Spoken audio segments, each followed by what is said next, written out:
I'm the bad guy. Duh.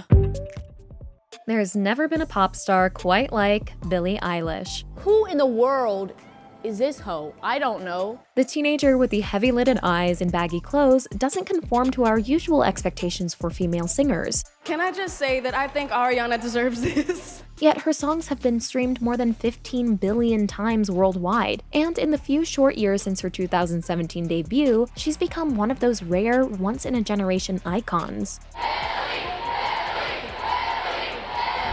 Even more remarkably, her success can be attributed to the fact that it negates so many of these things we associate with pop stardom. There was no intention, no I'm gonna be a star, but she's a star.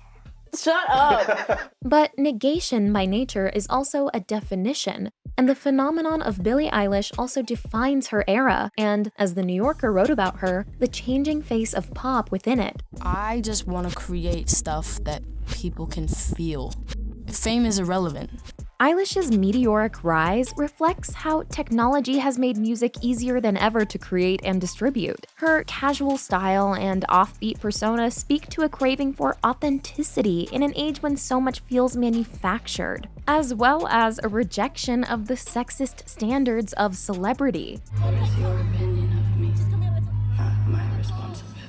And the dark themes of her songs, which touch on topics like climate change, depression, and suicide, tap into not only the emotions of her young fans, but also the universal angst of living in the 21st century. Why so sad? The world sucks. And fame is trash. So... Here's our take on how Billie Eilish became the unlikely voice of our moment and created a new kind of pop star.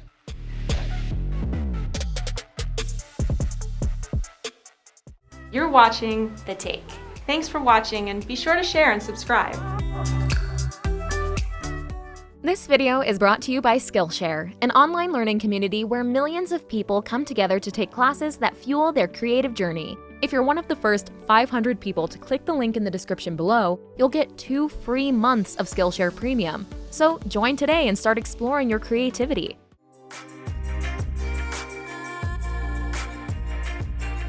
Hi, my name is Billy, and I'm going to play a song that I made up with this guitar.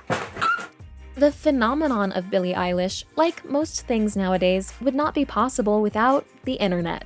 Her first brush with fame began with an accidental viral hit at the age of 14 when Eilish recorded the vocals for Ocean Eyes, a song written by her older brother Phineas.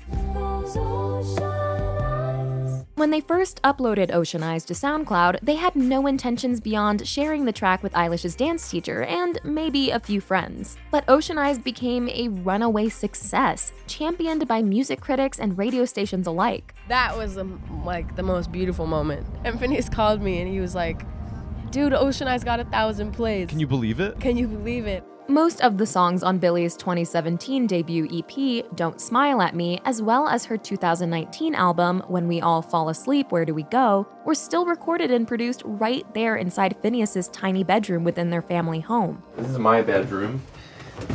Phineas's bedroom. Their music still bears the inherent playfulness of a couple of kids just messing around. So many people just think that you need to rent a studio and you need to have all these producers there and all these co-writers, and if you want to make art,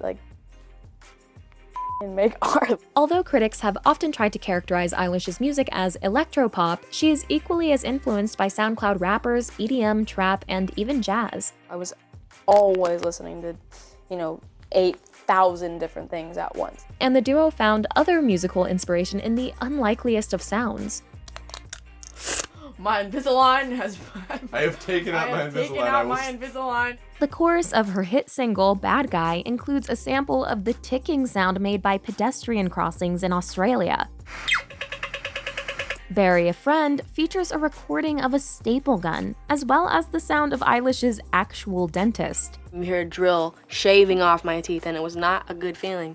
And it doesn't sound like it was a good feeling either. This kind of uninhibited, free association is also found in her music's many references to pop culture. There's a whole crowd of people out there who need to learn how to do the scone. While these juxtapositions may seem completely disconnected, they echo a type of hyperlink thinking that is the natural vernacular for a generation raised on memes and Wikipedia rabbit holes. You know what it literally is? It's literally Plants vs. Zombies. And Wizards of Waverly Place. And her relationship to her audience is intimate in a way that could only be fostered by the accessibility of the internet. I want to be reachable to like everyone. I never went to a Bieber concert. I couldn't even try to afford to go. So like if there are people waiting outside for me or you know, whatever, I go up to them and I run up to them and I hug them all. And that's also inspired by growing up as a Belieber herself. I only wanted to be famous so I could be closer to Justin Bieber. Eilish reflects today's online DIY era too by overseeing every detail of her creative output. On top of writing, producing, and performing her own music, Eilish also designs her own merch, creates treatments for her videos, and handles her own social media. I'm thinking about the video, I'm thinking about the artwork and about the colors and about the way that it's gonna feel and the way it's gonna look.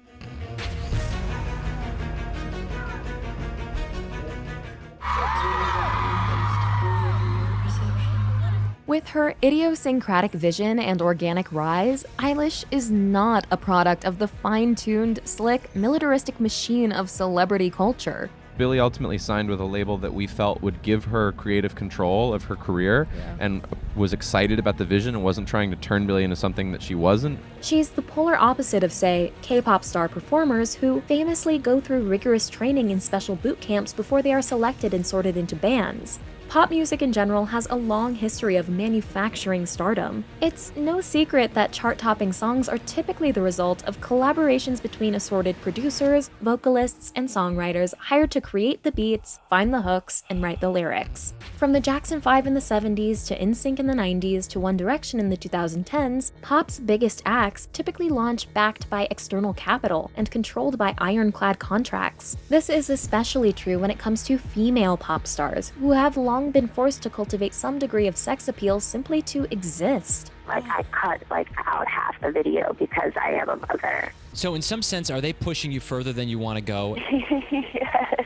And even though this sexed up persona has come to be expected of female performers, they're often also critiqued for being too sexy. Beyonce walks to the grocery store this way like milk and bread. Milk and bread, mother. Eilish's resistance to being marketed or perceived as a sex object has led her to adopt a signature style of dressing that's built largely around oversized tees and baggy shorts paired with high-top sneakers. This shirt is like the only size shirt I ever want to wear. The resulting getups make her look, as Tyler the Creator succinctly put it, like a quarterback. Eilish's insistence on wearing baggy clothing is partly a defense mechanism, but it's also a form of empowerment. Nobody can have an opinion because they haven't seen what's underneath, you know? Nobody can be like, oh, she's slim thick. She's not slim thick. She's she got a flat ass. She's got a fat ass. While her clothes hide her body, they allow her to be seen on her own terms. Young people and young women in general that you're going to inspire just by being able to say, it, don't style me. I don't want to be who you want me to be. This is who I am, and you're going to love it. As issues like body shaming, slut shaming, and the over-sexualization of young women continue to plague the music industry, Eilish has become one of their most prominent critics, using her appearance as a way of confronting them directly. Some people hate what I wear, some people praise it, some people use it to shame others. This refusal to play to sexist expectations has made Eilish a role model to her young female fans, who recognize in her their own struggles with body image and the pressures of conformity.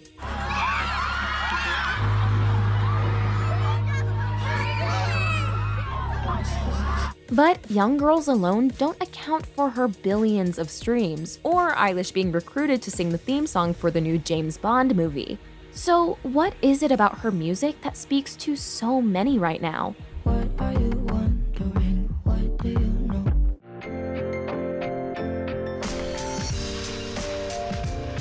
We wrote an album about depression and suicidal thoughts and climate change and being the bad guy, whatever that means. And we stand up here confused and grateful. For a teenager, Eilish has a perspective that feels remarkably world-weary.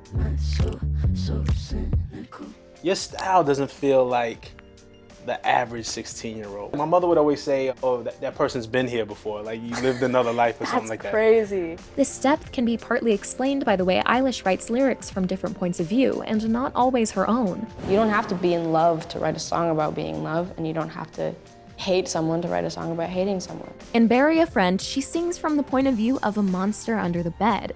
Why aren't you scared of me? And she demonstrates how, just like a playwright, a musician can reflect more varied, universal experiences by inhabiting multiple voices and characters. I wanna end me. Born just 3 months after the attacks of September 11th, Eilish is part of a generation that grew up amid a pervasive sense of dread, with up-to-date information about all the world's catastrophes at their fingertips. The world's a little blurry,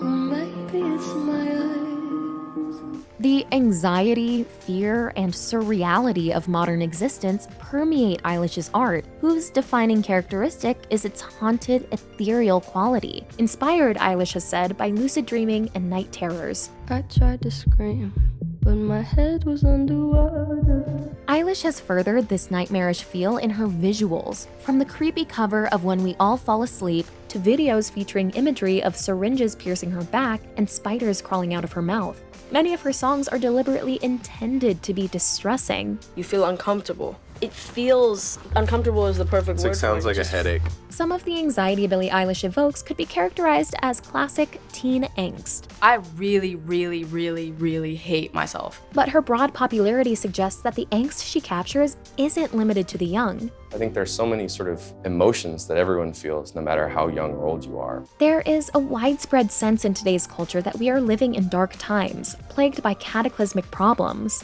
Our Earth is warming up and our oceans are rising. Extreme weather is wrecking millions of lives. And Eilish is able to capture this in music that pairs the horrors of 21st century life with the timeless agonies of being young, singing about climate change and ghosting in the same verse. Hills burn in California, my turn to ignore ya. Eilish's voice is its own eloquent statement. What was it about Billie's voice that, even from an early age, you knew you wanted to work with her? Her emotionality. Every time she sang a lyric, I believed it. Unlike the typical sing-along pop anthems, many of her songs sound more like quiet laments, soaked in funereal sadness. Her work has even been criticized for being death-obsessed. But to Eilish, the themes of suicide and depression in her work are really about expressing the overwhelming nature of being alive. There was all these labels and radio people that wouldn't play me because I was too sad and no one was gonna relate to it. That was just funny to me because I was like, everybody has felt sad. In stark contrast to so much pop music, with its emphasis on escapism and easily conveyed emotions, Eilish's songs embrace many of the things that are the most difficult to talk about. So actually, the darkness of your music is kind of like catharsis. Yeah, totally. Like, that's what I don't understand about people thinking, like, you shouldn't listen to, you know, depressing music if you're depressed. That's your comfort. That's your, you know, way of saying those things without actually having to say them yourself. In this, Eilish embodies a generation that has become increasingly restless about the threats facing the planet. People are suffering. People are dying. Entire ecosystems are collapsing, and all you can talk about is money and fairy tales of eternal economic growth. And tired of the complacency of those in power. How much of the world is out of date? A lot of stuff. Politics, baby. These old mother are like trying to make decisions for us. I don't understand it. Today, it is primarily young people who have been leading the charge on issues like climate change, universal healthcare, and gun control. In a little over 6 minutes, 17 of our friends were taken from us, 15 were injured, and everyone, absolutely everyone, in the Douglas community was forever altered. It's a moment that demands a different kind of pop star. One who doesn't seem like an artificial distraction from all of these problems, but offers an authentic reflection of them. Someone real, whose art revels in the weird, the uncomfortable, and the messily human. People are like, you're a role model. Like, how can you say that if you're somebody's, people are looking up to you, Billie. Like, how could you possibly say something like that? I'm like, do you know why they're looking up to me?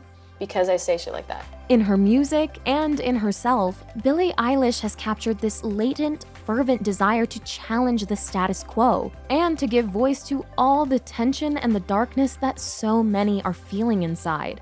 She is a star made by and for the 21st century, and she promises to cast a long shadow over pop music's future. It's really crazy to be heard. I think so much of our tortures as human beings is not being heard. If you're new here, be sure to subscribe and hit the bell to be notified about all of our new videos.